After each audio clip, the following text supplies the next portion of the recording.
I don't ever slow up, no I don't take shit. I got no love for the fakeness. If you wanna play tough and wanna hate this, I'll always show up. I don't ever slow up, no I don't take shit. I got no love for the fakeness. If you wanna play tough and wanna hate this, I'll always show up and make a statement. I don't ever slow up, no I don't take shit. I got no love for the fakeness. If you wanna play tough and wanna hate this, I'll always show up and make a statement.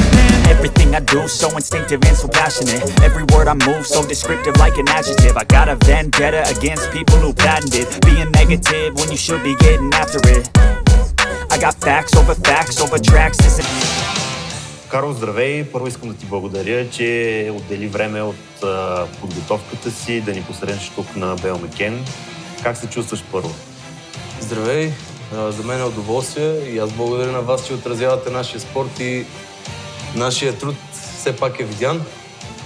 Чувствам се много добре, подготовката върви по план. Вече остава някъде към месец до моето участие на Европейското първенство в Грузия. И както винаги ще дадем най-доброто от себе си, за да може българското знаме да е най-отгоре. Здравословно, как се чувстваш? Всичко наред ли е? Знаем за проблемите с рамото преди години. Проблемите с рамото вече са в историята, за радост, и за сега всичко е под контрол. Държа доста добро здраве и се надявам в бъдеще да виждаме все по-добри и по-добри успехи.